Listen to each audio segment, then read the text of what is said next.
What's up, folks? I'm in Colorado Springs, helping a friend out who's helped me out a lot, so I had to come to his rescue. Not rescue, come to his aid. What in the if I was not recording something right now, I would have some serious road rage. Oh my God.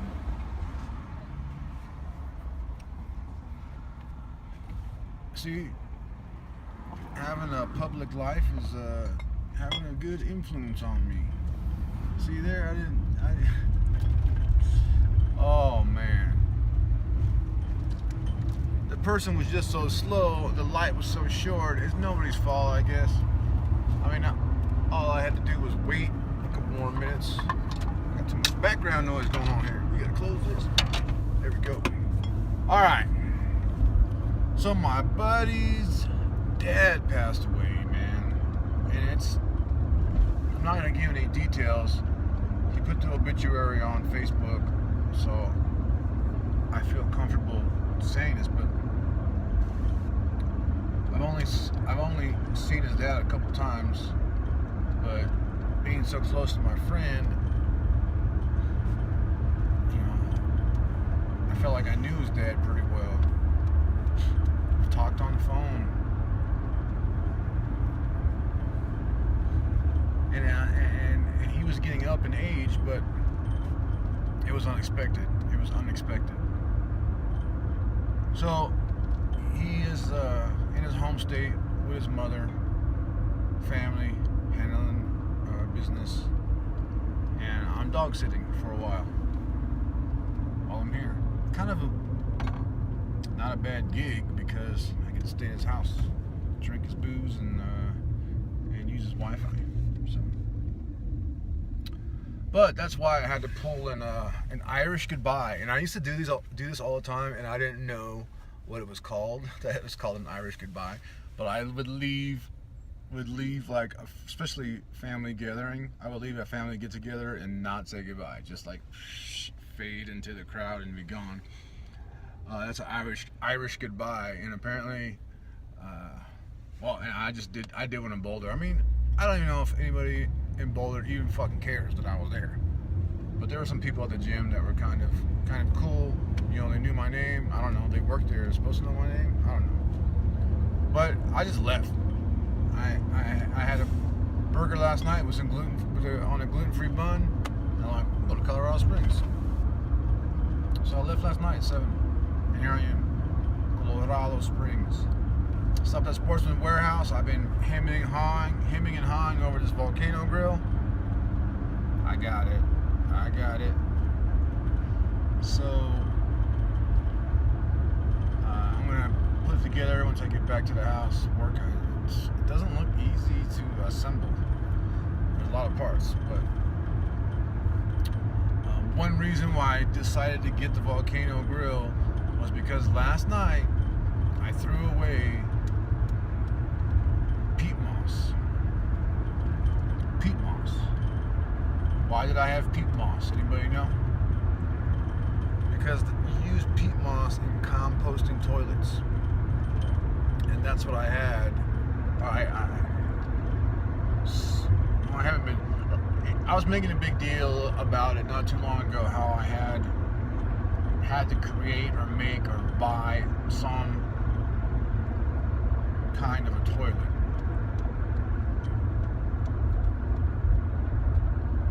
Fucking trash everywhere. And, you know, I'm starting to understand homeless people a little bit more by getting to talk to them, but they don't fucking care about what their trash or their belongings, which maybe it's kind of cool that you don't care about your belongings. Maybe that's some sort of freedom, but throw it in the fucking trash. Like everywhere I walk where homeless people hang out, there's pants and socks and shoes and they just leave it. Anyways, peat moss. All right.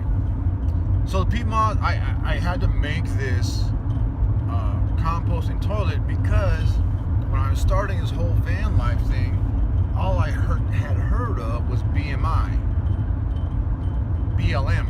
What is BMI? Body Mass Index. BLM, Bureau of Land Management, which is public land, so you can park and camp for free.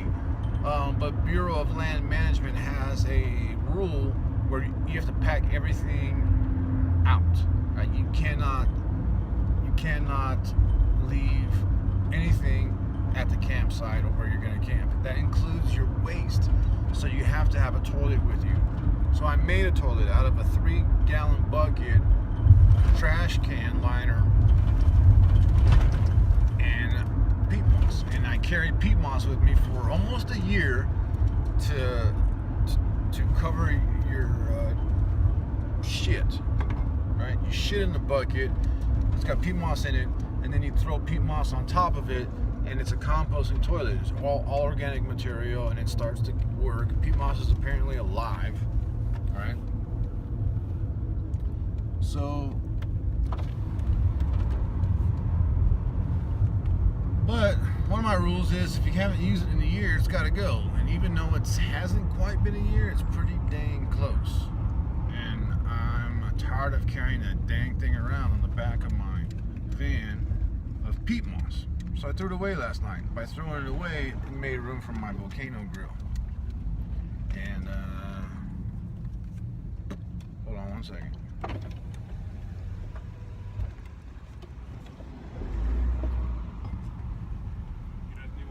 What's going on? Thank you. Not too much. Can I see his ID as well? Haha. Hey, buddy. He's beautiful. Thank you. Handsome, my bad. Appreciate Enjoy your it. weekend. Thank you. So, gotta do some shopping on base. And there's a dog park on base. I got 2 dogs with me. And so, getting rid of that made room for the Volcano grill. And so I bought the Volcano grill. So what I'm saying is I haven't had to shit in a bucket in a year. Which is cool. I mean, I could do it. I could also... Oh, here's the other thing I didn't know is on National Forest, you can shit in the ground. You can dig a hole, shit in the ground, and bury it. You can do it in National Forest. I have not stayed on Bureau of Land Management this whole year. I've only stayed on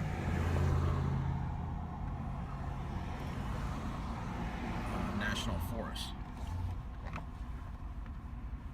Regardless of any of that, of where I stayed, I haven't shit outside once. I have there's a reason for this, because I do shit. But obviously I'm on the internet every day. And I come into, and if I'm staying somewhere in a national forest that doesn't have internet, well, it doesn't matter. Wherever I stay, I drive to the next town, nearest town or whatever, and I go get a cup of coffee and use the internet.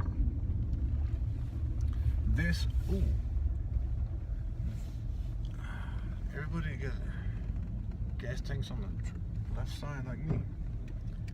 This means that every morning I'm in a coffee shop, I drink coffee, it stimulates my bowels, and I have my bowel movement about the same time every day while I'm at a coffee shop. And then, does that mean I only shit once a day? Maybe it does. That's not good. But then I find myself not having to. Well, when you're camping, I guess. When I'm camping, I haven't spent a year camping. I've spent a year on the road, but I haven't spent a year camping. So, 2 months I stayed at my buddy's house. So, it's quite possibly I shit more than once on those days. Also, I've been staying in Boulder, and I had a membership to a gym, which I know for sure I went in the afternoons or sometimes specifically to shit. But for most cases, when I am in the woods, I leave and come to town and use a public shitter if need be. It's important. Where you shit is important. Oh man, you little MR2. I could have took that spot. Anyways, 10 minutes. What do you think, Rusty? I can't see. Hold on. What do you think? It's hot in here. Anyways, it's kind of warm. I'm waiting to get gas. And then we're going to dog park. Dog park, anyone? Bogues, dog park? Yeah, we're going to dog park. What is this? Alright, so that's it, I think. One more thing I was gonna say. I'm all over the place. I was interviewed today to be on a webcast radio podcast. It's a podcast. And that's kind of cool because of the article I wrote. The article I wrote that got published on the Good Men Project that led to this lady reading it and wanting, and she hosts a podcast for called Happily Ever After is Just the Beginning. I'd call it Happily Ever After for short. It's a relationships podcast or web radio show. So who'd have thought that I would be asked to be on a relationship? You do realize I'm 42 and single, but I was asked to be on a relationship show about love and relationships based on that. I thought that was pretty cool. That's pretty cool. So I got interviewed for that. That was cool. That should go live on Monday. I'll put a link. I'll put a link here, I think. No, I can't. I have to go to what? Go to my website or Instagram. Go to my Instagram. Anyways, I gotta pump gas, and I'm not gonna talk about the other thing. I'll talk about that later. Okay? Bye.